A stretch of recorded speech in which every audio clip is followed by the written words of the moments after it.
Hi guys, welcome to you on my YouTube channel the orbit brilliant academy. मैं फैसल आप लोगों के सामने एक बार दोबारा फाइनेंशियल स्टेटमेंट विद एडजस्टमेंट के टॉपिक पे हैं। हम फाइनेंशियल स्टेटमेंट के टॉपिक को हमने पहले कर रखा था, एडजस्टमेंट भी हम कर रहे थे। एडजस्टमेंट में आप लोगों को मैंने 9 एडजस्टमेंट करा दिए थे, यानी पार्ट 1 में मैंने आपको 4 एडजस्टमेंट कराए थे। उसके लिंक मैं डाल दूंगा, जिसमें मैंने आपको क्लोजिंग स्टॉक के बारे में, प्रीपेड के बारे में, आउटस्टैंडिंग के बारे में और डेप्रिसिएशन के एडजस्टमेंट हमने सीखे थे। ऐसे जब हम सेकेंड पार्ट कर रहे थे तो हमने उसमें एक्रोड इनकम को, इनकम रिसिव्ड इन एडवांस को, interest on capital, interest on drawings और इंटरेस्ट ऑन लोन, ये 5 टॉपिक को किया था। कुल 9 एडजस्टमेंट हमारे हो चुके हैं। अब हम स्टार्ट हो रहे हैं नेक्स्ट एडजस्टमेंट पे। ये पूरे एडजस्टमेंट का आत्मा है, आप कह सकते हो। नॉर्मली बच्चों को सबसे ज़्यादा इसमें दिक्कत होती है, लेकिन मैं आपको प्रॉमिस करता हूँ अगर आपने ध्यान दिया तो ये आपको सबसे आसान एडजस्टमेंट लगेगा। चलो सीखते हैं। 4 चीज़ों को ध्यान दीजिए। एक है बैड डेब्ट्स, दूसरा है फर्दर बैड डेब्ट्स, इसको शॉर्ट में मैं FBD लिखूंगा। सिर्फ फरीदाबाद मत पढ़ लेना कोई बच्चे, ठीक है। ये FBD हो गया, फर्दर बैड डेब्ट्स। एक होता है new provision for bad debts या डाउटफुल डेब्ट्स, और एक होता है old provision for doubtful debts, और एक आइटम है डेटर्स। तो आज जो हमारा एडजस्टमेंट होगा इन्हीं 5 चीज़ों पे करेगा। सबसे ज़्यादा बच्चे नॉर्मली अगर आपको मिलेंगे तो इन्हीं के बारे में आपको डराएंगे कि बैड डेब्ट्स का ट्रीटमेंट समझ में नहीं आता। चलो बट हम आज सीखेंगे, बहुत मज़ा आएगा आपको। देखो, बैड डेब्ट जो होता है नॉर्मली ये इन ट्रायल बैलेंस दिया रहता है, पहचानो समझो। बैड डेब्ट्स हमेशा ट्रायल बैलेंस के अंदर दे रखा होगा। फर्दर बैड डेब्ट जो होता है वो इन एडजस्टमेंट दे रखा होता है, यानी फर्दर बैड डेब्ट्स जो है वो हमेशा एडजस्टमेंट में नीचे दे रखा होगा या ऊपर कहीं पे, ठीक है। अब न्यू प्रोविजन जो होता है ये भी एडजस्टमेंट में दिया रहता है। यहाँ पे जो न्यू प्रोविजन होता है ये नॉर्मली इन परसेंटेज दिया रहता है। इन परसेंट भी हो सकता है और अमाउंट में भी हो सकता है, ठीक है। यानी ये परसेंटेज में भी हो सकता है और अमाउंट में भी हो सकता है, तैयार रहिएगा। ओल्ड प्रोविजन जो होता है ये हमेशा ट्रायल बैलेंस के अंदर होता है, इन TB। ये हमेशा अमाउंट के फॉर्म में होता है नॉर्मली, ठीक है। और इसके बाद डेटर्स है, डेटर्स भी हमेशा ट्रायल बैलेंस के अंदर ही होता है, इन ट्रायल बैलेंस, ठीक है। चलो अब एक एक करके हम इन सारी चीज़ों का एडजस्टमेंट सीखेंगे। अब चलो देखो, एक मोटी मोटी बातें तो आपको समझ में आती है। बैड डेब्ट्स क्या होता है? वह पैसा जो डूब गया है। फर्दर बैड डेब्ट्स वह पैसा जो डूब गया लेकिन उसकी एंट्री नहीं बनी है, यानी बाद में डूबा है। अब न्यू प्रोविजन हो गया, प्रोविजन फॉर डाउटफुल डेब्ट्स कहते हैं कि जो पैसे डूबने के चांसेस हैं उसके लिए हम पहले से प्रोविजन बना के चलते हैं। हमने एक चैप्टर पढ़ा है प्रोविजन और रिजर्व, ठीक है। तो अब ऐसे ओल्ड प्रोविजन जो हमने पहले से प्रोविजन बना रखा है वो, न्यू वाला यानी जो बाद में बना अब, और ओल्ड यानी जो पिछले साल का प्रोविजन है वो। अब डेटर्स समझते हो वे लोग जिनको आपने उधार माल बेच रखा है, वो डेटर्स कहलाते हैं। चलो इनका ट्रीटमेंट जो होता है वो नॉर्मली 2 जगह होगा, प्रॉफिट एंड लॉस अकाउंट में होगा और दूसरा कहाँ पे होगा? बैलेंस शीट में। चलो तो अब हम इसका फॉर्मेट से ही आपको क्लियर करते हैं कि ये कैसे बनाया जाएगा।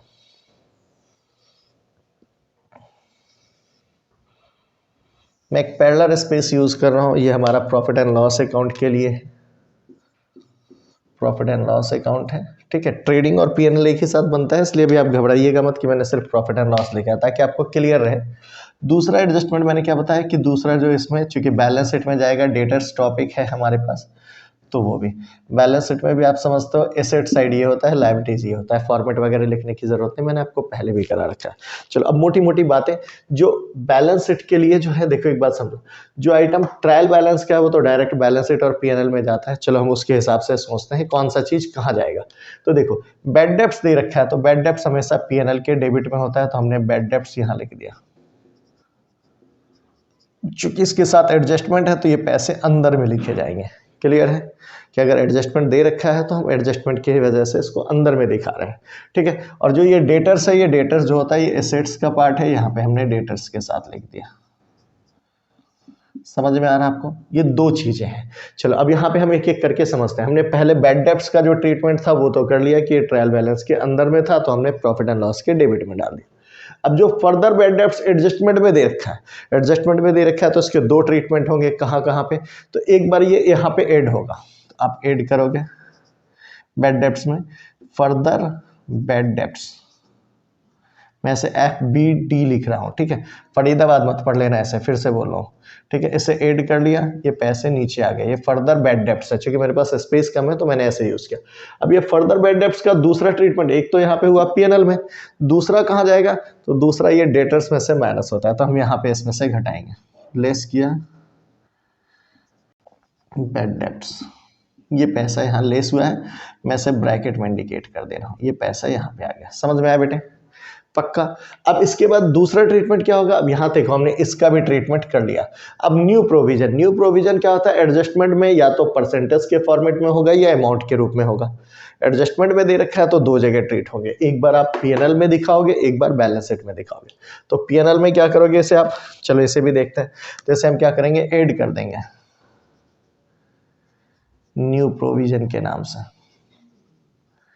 न्यू प्रोविजन, मैं सिर्फ वो लिख रहा हूँ, इसे भी ऐड करके ये पैसे आपने नीचे ले लिए। ठीक है, समझ में आ रहा?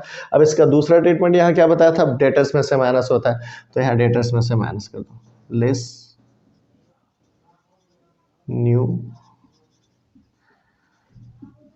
प्रोविजन। अब ये न्यू प्रोविजन को इसमें से माइनस किया, ये पैसे बाहर आ गए। यहाँ तक समझ में आपको आ रहा है? ठीक है, यानी बैलेंस शीट में हमने डेटर्स लिया, डेटर्स में से फर्दर बैड डेब्ट्स को पहले माइनस करोगे, जो पैसा निकल के आएगा। अब यहाँ देखो, अगर अमाउंट में दे रखा है तो डायरेक्ट घटा के पैसे बाहर लिख लोगे, लेकिन अगर ये परसेंटेज में दे रखा होता तो ये वाला जो अमाउंट निकल के आया हुआ है, इस अमाउंट का परसेंटेज निकालोगे। ये नहीं कि आप डेटर्स का परसेंटेज निकाल देना, डेटर का परसेंटेज निकाले तो गलत हो गए। समझ में आ रहा? यानी समझो, डेटर्स अगर मान लो जैसे 82,000 है, अब इसमें 2,000 हमारा फर्दर बैड डेब्ट्स है, तो 2,000 माइनस करने के बाद 80 आया। 80 का अगर मान लो यहाँ परसेंटेज 5% दिया है, तो 80 का 5% 4,000 आएगा, वो माइनस होकर 76 बाहर हुआ। समझ में आ रहा? अमाउंट अगर दे रखा होता है यहाँ 10,000, 5,000, 2,000, तो वो डायरेक्ट अमाउंट माइनस हो जाता, कोई दिक्कत नहीं है। लेकिन परसेंटेज दिया हो तो ये जो नेट अमाउंट निकल के आया हुआ है उस पे माइनस, मैंने वो परसेंटेज निकलेगा, देन फिर माइनस होगा। क्लियर है? और वही वाला पैसा उठ के यहाँ पे ऐड हुआ। क्लियर? अब इसके बाद दूसरा काम क्या करोगे बेटा? अब यहाँ जो, अब देखो हम यहाँ तक पहुँच चुके हैं, न्यू प्रोविजन का ट्रीटमेंट हमने सीख लिया। अब ओल्ड प्रोविजन का क्या करोगे बेटा? ओल्ड प्रोविजन इसमें से माइनस हो जाता है, ओल्ड प्रोविजन, इसको आप इसमें से माइनस कीजिएगा और पैसे को बाहर ले लेंगे। ये आपका आंसर हो गया इधर का। समझ में आया? देखो एक बार फिर से, हमारे पास क्या था? हमने बैड डेब्ट्स लिया, उसमें फर्दर बैड डेब्ट्स को ऐड किया, उसमें न्यू प्रोविजन को ऐड किया। न्यू प्रोविजन कहाँ से निकला है? यहाँ से। जो डेटर्स में से फर्दर बैड डेब्ट्स माइनस किया, जो निकल के आया उसका परसेंटेज निकाल के आपने न्यू प्रोविजन लिया, वो न्यू प्रोविजन ऐड हुआ। जो निकल के आया उसमें से ओल्ड प्रोविजन को आप माइनस करोगे, पैसे बाहर लिख दिए। पक्का है? तो इतना सा ट्रीटमेंट था, ये हमने कवर कर लिया। अब देखो हमारा ओल्ड प्रोविजन का भी ट्रीटमेंट हो गया, न्यू डेटर्स का भी ट्रीटमेंट हो गया। समझ में आ रहा है आपको? चलो मैं आपको एक एग्जांपल से इसी को क्लियर करता हूँ, ज़्यादा आसानी से आपको क्लियर हो जाएगा। चलो एक मोटा मोटा एग्जांपल लेते हैं कि यहाँ पे सबकी ना वैल्यू मैं अपने से डालो। मान लो बैड डेब्ट्स है हमारे, जो बैड डेब्ट्स है वो मान लो, तो हमारे पास जो बैड डेब्ट्स है, वो बैड डेब्ट्स जो है मान लो, ये मान लो 3,000 का था, ये इंडिकेट कर दिया। फर्दर बैड डेब्ट्स मान लो आपके पास 2,000 का था, ये भी लिख दिया। ये जो एडजस्टमेंट है ये बताया न्यू प्रोविजन 5% है, ये भी लिख दिया। ओल्ड प्रोविजन जो है मान लो 4,000 रुपये है, ये भी लिख दिया। ठीक है, और अब यहाँ डेटर्स जो है वो 82,000 है, सपोज करो, मैंने अभी माना था, वो लिख दिया। ठीक है बेटे, अब चलो इसका हम ट्रीटमेंट देखते हैं कैसे कैसे होगा, जैसा समझने की कोशिश करें। ठीक है, तो यहाँ पे देखो 82,000 हमारा डेटर्स है, डेटर्स यहाँ पे आ जाएगा। मैं आपको अमाउंट दिखा रहा हूँ, देखो। ठीक है, इसी पे दिखाऊं? चलो, तो यहाँ पे मैं इसको इरेज करके उसके साथ दिखा रहा हूँ। 82,000 का हमारा डेटर्स है, हमने डेटर्स लिख दिया। ठीक है बेटे, अब यहाँ पे बैड डेब्ट्स लिखना होता है, बताया है। बैड डेब्ट्स हमारा कितना है? 3,000, हमने वो लिख दिया। ठीक है बेटे, अब फर्दर बैड डेब्ट्स कितना है बेटा? फर्दर बैड डेब्ट्स एडजस्टमेंट में दे रखा था 2,000, तो क्या बताया था? 2,000 हम यहाँ पे ऐड करते हैं, तो हमने इसे ऐड कर दिया। ये हमारा कितना हो जाएगा? ये आ गया 5,000। समझ में आ रहा है बेटे? पक्का। अब इस 5000 के बाद हम क्या करेंगे, इसका दूसरा ट्रीटमेंट बताया था कि फर्दर बैड डेब्ट्स को हम यहाँ पे भी इंडिकेट करते हैं। तो यहाँ पे हमने 2000 जो था फर्दर बैड डेब्ट्स को इसमें से लेस करना है, लेस किया। ये जो पैसा हमारा निकल के आया कितना है बेटा, 80,000। हमने 80,000 यहाँ लिख दिया। यहाँ तक समझ में आ रहा। अब दो ट्रीटमेंट हो गए, बैड डेब्ट्स का, फर्दर बैड डेब्ट्स का। अब न्यू प्रोविजन क्या है, 5% बोला है। मैंने क्या बताया था, न्यू प्रोविजन कहाँ से निकालते हैं, जो डेटर्स में से फर्दर बैड डेब्ट्स घट जाता है उसके बाद जो पैसे बचते हैं उसको। तो डेटर्स 82 में से 2 माइनस हुआ 80 का 5% निकालोगे। 80 का 5% कितना आएगा बेटा, तो 80 का 5% 4000। ये 4000 रुपये हमने इसमें से माइनस किया, ये पैसे 76 जो है आपका बाहर आ गया। समझ में आ रहा। अब ये 4000 जो न्यू प्रोविजन है वो यहाँ पे आके ऐड होगा। बताया था आपको कि 4000 इसमें न्यू प्रोविजन जो है हमारा ऐड होता है। तो न्यू प्रोविजन ऐड हो गया। 5 और 4 कितने हो जाएंगे बेटा, 9000। समझ में आया। अब इसमें से क्या बताया, ओल्ड प्रोविजन को हम माइनस करते हैं। ओल्ड प्रोविजन कितना दे रखा है बेटा, क्वेश्चन देखो, ओल्ड प्रोविजन 4000 दे रखा है। तो 4000 हमने इसमें से माइनस कर दिया। ये 9 में से 4 माइनस होके 5000 जो है बाहर आ गया आंसर हमारा।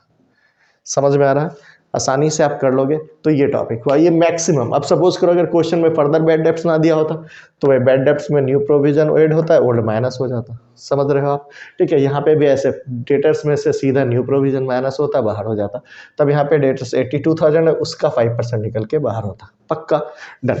अब सपोज करो इसमें एक ट्रिक सीखते हैं।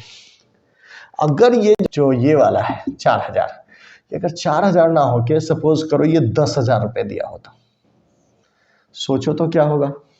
चलो एक ट्रिक सीखते हैं। अगर क्या का ओल्ड प्रोविजन ज्यादा हो गया, 10,000 दे रखा है। अब यहाँ देखो, यहाँ तक तो ये 9000 आया हुआ था, हमने जो कैलकुलेट किए थे। अब 9000 में बेटा अगर 10,000 माइनस करोगे तो माइनस तो हो ही नहीं सकता, फंस गए ना हम। तो चलो इसका ट्रिक क्या है, इसमें सिंपल है। अगर ऐसा केस हो जिसमें ओल्ड प्रोविजन ज्यादा हो तो आप क्या करोगे, इसको यहाँ पे दिखाओगे ऐसे, बाय में ओल्ड प्रोविजन दिखाओ। फिर से समझो, ओल्ड अगर ज्यादा है तब ऐसा होगा। अगर ये तीनों जोड़ने के बाद भी ओल्ड ज्यादा हो रहा तब इस साइड क्रेडिट में आप दिखाओगे। ओल्ड प्रोविजन कितना है, वो लिख दिया 10,000। इसमें से लेस करोगे बैड डेब्ट्स। बैड डेब्ट्स कितना है बेटे, 3000। ये लेस हुआ तो ब्रैकेट में दिखा दिया। इसी में से लेस करेंगे हम फर्दर बैड डेब्ट्स। तो फर्दर बैड डेब्ट्स कितना है, 2000। इसको भी लेस कर दिया। अब 10 में से 3 और 2 5 माइनस हो गया, 5000 रह गया। अब इसमें से लेस करोगे आप क्या चीज, न्यू प्रोविजन। न्यू प्रोविजन कितना था बेटा, 4000। 4000 इसमें से माइनस हुआ, ये 1000 रुपये जो है आपके क्रेडिट साइड में निकल के आ गए। ठीक है, समझ में आया। तो ये ट्रिक, इसमें कोई फर्क नहीं पड़ा, बस सिर्फ पीएनएल में फर्क पड़ेगा तब जब आपका ओल्ड प्रोविजन ज्यादा होगा। आपको एग्जांपल समझ में आ रहे हैं, क्वेश्चंस आप करो, बड़ा मजा आएगा आपको। ठीक है, अब इसमें 2 एडजस्टमेंट और हो सकते हैं, चलो सीख ही लेते हैं उसे भी। चलो इसमें एक एडजस्टमेंट यहीं पे सीखते हैं। एक एडजस्टमेंट होता है, यहाँ पे से इरेज कर दो बेटे, ठीक है। अब यहाँ पे एक एडजस्टमेंट है। एक एडजस्टमेंट क्या है, ये अगर provision for discount on debtors, ये वर्ड लिख रखा हो, डिस्काउंट ऑन डेटर्स, ये नॉर्मली एडजस्टमेंट में रहता है, इन एडजस्टमेंट। ठीक है, एडजस्टमेंट में अगर provision for discount on debtors दे रखा हो तब यहां तक तो सेम ऐसे ही होगा, चाहे इधर हो चाहे इधर हो, इसमें कोई फर्क नहीं पड़ता। फर्क कहां पे पड़ेगा, तो ये जो प्रोविजन यहां पे जो आपने ये पैसे निकाल के जोड़ के बाहर कर दिए थे, उसकी जगह ये पैसा यहां पे आ जाएगा 76, यहां लिख दिया। इसमें से आप लेस करोगे provision for discount on debtors, जो डेटर्स का जो प्रोविजन का पैसा है वो घटा दीजिएगा और तब ये पैसा यहाँ बाहर आ जाएगा। समझ में आया, पक्का। तो यहाँ पे प्रोविजन फॉर डिस्काउंट का मतलब क्या है, कई बार हम डेटर्स को जब पैसे हमें दे रहे होते हैं तो डेटर्स हमें क्या करते हैं, कुछ पैसे कम दे देते हैं और हिसाब क्लियर। तो ऐसा भी होता है, जैसे मान लो सपोज करो आप भी कई बार क्या करते हो, दुकानदारों के यहाँ से कोई सामान ले लेंगे, वो 305 रुपये हो रहे हैं, तो आप क्या करते हैं, अंकल 300 रुपये ले लो। 5 रुपये आप भी नहीं दे रहे हो ना, बाद में 5 रुपये आपसे मांग रहा है, तो दैट इज कॉल्ड डिस्काउंट। तो ये होता है कि इसी को हम प्रोविजन फॉर डिस्काउंट कहते हैं। तो डेटर्स में से वो उतने पैसे माइनस होकर बाहर हो गए। इसको नॉर्मली हमेशा परसेंटेज में दिया होता है, तो जैसे अब जो परसेंटेज निकलेगा वो इस वाले पैसे का परसेंटेज निकलेगा। यानी मान लो अगर जैसे 5% निकालने होते तो 76,000 का 5% होता है या 2% होता तो 76,000 इंटू 2/100 करके वो निकालते, वो पैसा यहाँ आ गया। अब इसका दूसरा ट्रीटमेंट कहाँ होगा, वो दूसरा ट्रीटमेंट देखो बेटा, वो यहाँ पे होगा फिर से 2 में provision for discount on debtors. ये पैसा यहाँ पे आप लिख दीजिएगा, क्योंकि ये हमारे लिए प्योर एक्सपेंडिचर है, हमारे लिए तो खर्च ही है ना, हम डिस्काउंट दे रहे हैं उन्हें। तो अब एक बात ये ध्यान रखना, चाहे ये प्रोविजन और बैड डेब्ट्स वगैरह का ट्रीटमेंट क्रेडिट हुआ हो, तब भी जो डिस्काउंट ऑन डेटर्स होगा वो इधर ही आएगा। डेबिट हुआ है तब भी डेबिट में ही आएगा। मतलब यह है कि चाहे डेबिट हो या क्रेडिट हो, इसका ट्रीटमेंट जो होना है वो यहीं पे होना है। तो आपको मोटी मोटी बातें क्लियर होगी। हमें बैड डेब्ट्स निकालना है, बैड डेब्ट्स, उसमें फर्दर बैड डेब्ट्स अगर दे रखा है तो ऐड कीजिएगा, ओल्ड प्रोविजन न्यू प्रोविजन जो दे रखा है उसे भी ऐड कीजिएगा, और उसमें से ओल्ड प्रोविजन माइनस करके बाहर लिख देंगे। अगर क्वेश्चन में ओल्ड प्रोविजन ज़्यादा हो रहा होगा तो डेबिट नहीं क्रेडिट में फिर ये उल्टी एंट्री होगी, ओल्ड प्रोविजन उसमें से bad debts, further bad debts minus कीजिएगा, न्यू प्रोविजन भी माइनस कीजिएगा, पैसे बाहर हो गए। क्लियर है। अब बैलेंस शीट में ट्रीटमेंट, डेटर्स में से अगर फर्दर बैड डेब्ट्स दिया हो तो माइनस कीजिए, वो न्यू प्रोविजन जो होगा वो जो निकल के आएगा प्योर अमाउंट, नेट अमाउंट, उस पे आप घटा के निकालोगे परसेंटेज पे, वो पैसा बाहर हो गया। अगर क्वेश्चन में यहीं पे provision for discount on debtors word लिख रखा हो तो जो अमाउंट निकल के आया इस पे आप डिस्काउंट दोगे, परसेंटेज से निकाल के माइनस करोगे, देन फिर पैसे बाहर आएंगे। क्लियर है। और ये जो डिस्काउंट का पैसा आएगा वो यहाँ पे आएगा डेबिट में, चाहे आपका एंट्री डेबिट में बना हो चाहे क्रेडिट में बना हो, दोनों केस में ये डेबिट में ही आएगा। ठीक है। तो मोटा मोटा आई होप आप लोगों को बड़े आसानी से समझ में आया होगा। बच्चे इसको डरते हैं, अगर आपको ना समझ में आए एक बार दोबारा से इसे रिफ्रेश करो और दोबारा से देखो। मैंने आप लोगों को पहले ट्रीटमेंट सिखाया, देन अमाउंट मान के क्वेश्चन सिखाया, आप आराम से कर पाओगे। I hope, see all the best. मिलते हैं नेक्स्ट वीडियो में नेक्स्ट टॉपिक के साथ। ठीक है। जाते जाते इस वीडियो को लाइक कीजिए, चैनल पे नए हैं तो चैनल को सब्सक्राइब कीजिए, और इसे अपने फ्रेंड्स के साथ, अपने दोस्तों के साथ शेयर कीजिए। इससे हमारा मोटिवेशन अप होता है और उन्हें भी एग्जाम में इस टॉपिक का फ़ायदा मिलेगा। Wish you all the best. Thank you.